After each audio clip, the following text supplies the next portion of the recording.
paastaa godhe jechuudha. Paastaa osoo nyaatu paastaa ta'e jechuudha. Kan akkasitti koomentii barreessa jala kana jechuudha.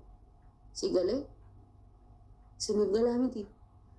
Ani wannummaan isiniin jedhaa jiru mallaqa keessan kana ka'uuf nyaachiftanii kaatanii deebitanii natti corroottani dhuftanii natti hin boo'inaa mallaqa keessan kaayyadha. Warra Dubaay qaraa rabbiin bakakkaa itti buuse ofiifuyyuu deebaniitiin amma mana galanii waan nyaataa jiranii kasaaranii ana waa'ee warra Dubaay kana natti himatina. Inshaallah qarbiin isaanii nagaa haa taatu marga haa baaftu jedhamu dhagaa haa baaftudha qarbiin isaanii an qarbii warra Dubaay tana jechuudha. Najibisiisan ya ummata Libiyaa fuul takkitti mallaqaaf nama tumusa wayyaa barjaan ummata Dubaay kana irra. Wallahi ummata Libiyaatti mallaqaaf jecha gogaa namaa nyaatu san wayyaa barsuun fuul takkitti Libiyaa yoo deemte yaa lubbuu tanteetitu du'a yaa mallaqa nyaattamtee baata san ofii himtee Libiyaa deemta. Akkasii eegaa yaa lubbuu tanteetitu du'a yaa ammoo mallaqa nyaattamta. Libiyaa yoo mallaqni jiraate malee akka achi hin baane ni beekta sammuu keetitti. Ka Dubaay kun ammoo na ajaa'ibaan kamtu sheekaa kamtu shakshaakii walii wallaalle. Kamtu sheeka kamtu shakshaakii walii wallaalle. Amma suuqiin hundi cufamaa jirti. Kaampaaniin hundi cufamaa jira. Fiizaa gaafa baasanii isinii kennaniitiin jedhan maaliif uf hin gaafanne isin? Uf maaf hin gaafanne? An nama isin asirra beektan nama feemasa nama isin asirra beektan. Nama rabbii ofiillee ni sodaatadhu nama yaadaa nama guddaa obboleeyyan tiyyarraan fideetiin jedhe wallaahi obboleeyyan tiyyarraan fide isa sanuu amanuu dhabaa fi erga obboleeyyan tiyya Dubaay dhaqanii mindaa kan falee birrii kan falee fedhe erga Dubaay dhaqanii erga jarri achi seentee mindaa kan falee fanummaan asirraa lallabuutuun innaantee isin garamitti isin qabanna qoy garamumatti isin qaban yoo geemii kennallee dhiibne teenne sa'a 3 sa'a 4 isin haasofne nyaattamtaniituma dhuftan. Ciramtaniituma dhuftan luqaataniituma dhuftan kan gaafa ani lakkini nyaattamtaa siin jedhu nan dhageenne gaafa nyaattamtee bishaan keessa gasseente jette ammoo na argitaa jechuudha. Na argitan guyyaa san isinii jecha xalaata bitataa jiraan isinii jecha diina bitachuu jiraan. Si'ii quuftee mallaqa kan kee baaftee kennituuf jecha. Sambar ilma abbaa isaa obboleettii tiyya tuyyuu wajjin akkas ta'e obboleettii tiyya beekaa sanii jecha fuudhee itti kenne mallaqa kiyya. Abbaa kan kee amanuu dadhabdeetii miti kan mallaqa kan kee harka keessa qabattee taa'u jirtu. Abbama kan kee amanuu dadhabdeetii miti jedha bara. Akkamitti qaalicha ollaa keetii amanta. Indeet.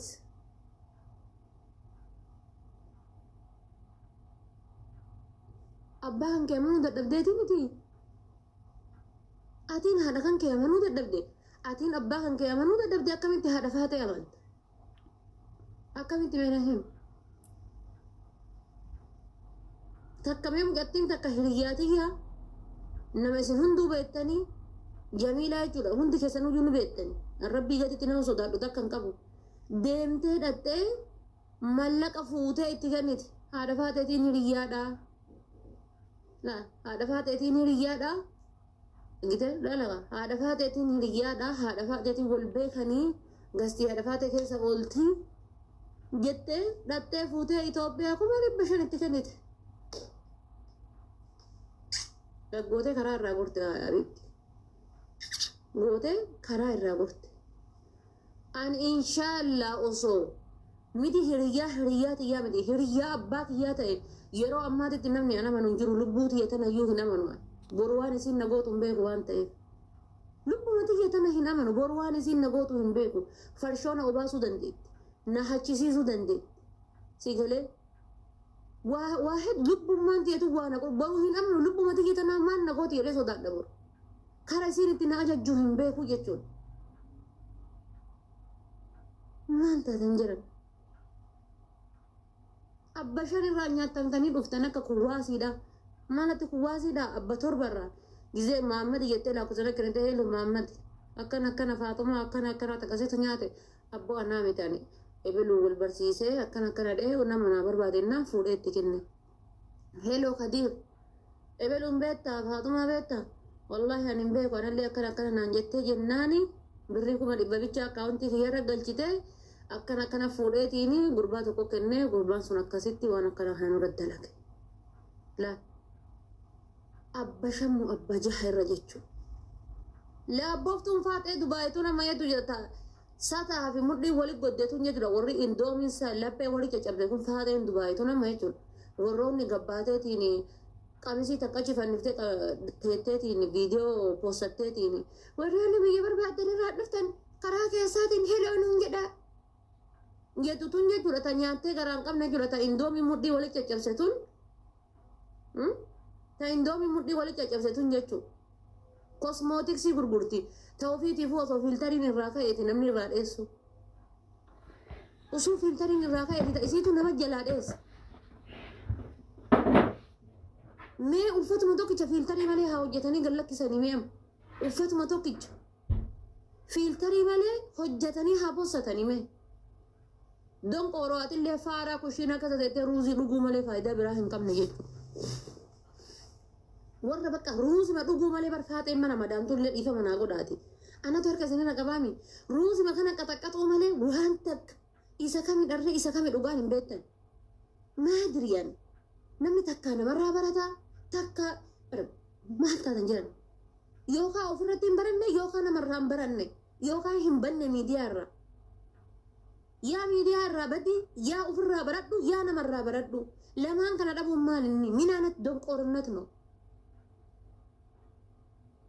Amma takka kaleessa deemtee dhattee kireemii fuula maadaatii balleessodhanii irraa bittee fuulli kun akka jiruun irraa quncee ka'e. Fooloo hin qabdu. Jala teettee koomentiitti barreessite karaa keessaatiin sagaleetti qabdi. Viidiyoo isii poostatte sagalee isii poostatte tiiktookii isii irratti namni tokkichi isiif ilaalu viidiyoo isii sanii hallayyaa seentee haftee jechuudha. Karaa keessaatiin dhuftee na himatte. Gizee dhaqee gaafa dhufu fuula isiititu alaarjii moo ajaaksii qaba. Sanii jecha luqqise. Ani jechuudha qoricha anan fayyanne ka fuula kiyya hin fayyanne akkamitti ati dhuftee narraa bitte. Mee akkamiin narraa bitte na himi. Tokkoffaan qorichi suni doktora seeraa kamiin laallamee doktorri seeraa kam laalee qorichi kun ka fuulaati. Sa'aatii hagana dibachuu qabdi. Sa'aatii hagana miicachuu qabdi. Halkan sa'aatii akkanatti dibattee ganama gizee kaate miicachuu qabdi. Siigalee miicachuu qabdi. Guyyatti yeroo hagana miicachuu qabdi. Guyyatti yeroo hagana dibachuu qabdi. Yoo isa dibatte bakka ho'aatti siquu hin qabdu. Amma qorichi gariin kan bakka dibattee ho'aatti siquu hin dandeenyetu jira. Kan guyyaa dibachuu hin dandeenyetu jira halkan yoo dibatte malee. Kan yoo isa dibatteetiin jette ati aduu keessa bahuu hin dandeenyetu jira. Siif galaa miti. Qorichi doktora kamtu qoricha sanitti argitee faarmaasii kamirraa bitte. Kan faarmaasii irraa bitanuyyuu garii miningilasii bitaa jirra. Kiniini beekaa nama kamana na guute kan faarmaasii irraa bite. Mataa buqqisu sirreessa jedhee mataa asiin achi dhumateetiin jedhe magarsa jedhee kiniini meeqa kan faarmaasii irraa bite kan waa takka nan fayyadu. Taadaa ati nama dhuunfaa irraa deemtee dhattee shintibeetii keessa yoo fincaan isaa ta'e maaliif beekte? Yoo fincaan isii ta'e maaliif beekte? Namni birrii fuudhu waan hin goone hin qabu. Mee maaliif beekta yoo fincaan isii ta'e? Yaadanii bara wallaahi billaahi. Yoo deemtee jechuudha argitee amma kun amma kuwannoodhaan deemtee jechuudha waan akkana kana fincaantee gurgurtee faaxee mana madaan bittee dibachuu hin dhiiftu. Bakka ati asumatti fincaaniitti kennime yoo isiin hin dibatiin anin kijibe. Wallaahi billaahi beerri mana madaam keessa jirtu sun wallaahi suuqii banadhaati fincaaniiti shittoo xiqqoo itti afuufi itti gurguri yoo isiin bittee hin dibatin ati faaxee ni kijibdi. Ni kijibdi ati faaxee yoo isiin bittee hin dibatin ati filtari makaadhuuti wallaahi lazim jettan waan biraan jettu silaayyuu wallaahi tana rabbitu maastikaa godhe wallaahi lazim jettan kireemii kana gizee akkanatti dibatte gizee akkana goote anjii alama keessa lawxii argee jettan bakka sigale akka fooliin dhoofne xiqquma jechuudha shittuma gubbatti onna godhe qaalitti ni maraatte karaa maraadhe eessan hin maraadhe. Wallaahi ati san goonaan dhufteetuma sirraa bitattee dibatti. Dhufteetuma sirraa bitattee. Dhufteetuma sirraa bitattee dibatti. Barbaachisa taanaan qibaatii mataa noormaalii tana fidiitii onnoo godhiitii kireemiidha jedhi. Isiinuu ingiliffa dubbisuun beektu dhattee laaqatti jechuudha. Bas waraqata wayii ka kireemii jedhu asirra maxxansita barbaaddu kireemii biraa irraa buqqifteetiin asirra maxxansita. Achiin kana kaan isiinuu dubbisa hin beektu dhattee laaqatti. Alladha. Isiinuu dubbisa hin beektu dubbisuudhaaf sin cannattu. Isa kami forjiidin isa kami ekspaartiin jettee wanni ilaaltu wayii hin jiru. Ekspaartii ji'a meeqatti ta'a yoomitti ekspaartii ta'a akkamitti wanni isin irraa beektu hin jirtu dhattee laaqatti jechuudha isin maal dhattee laaqatti. Barbaachisaa tanaan curga daa'ima kan keetiin laastikii keessa keettee yoo itti kennite inni dibatti faaxee mana mataa. Maal isin hin arrabsine rakkanne isin waliin birrii isintu nyaattama. Kireemiin taane isintu dibatee fuulli isin gubata. Qibaatii hin taane isintu dibateetiin gucuucittiin qara jirtu deemteetiin luqaatee hantuuta bishaan keessa bu'ee taatanii dhuftan.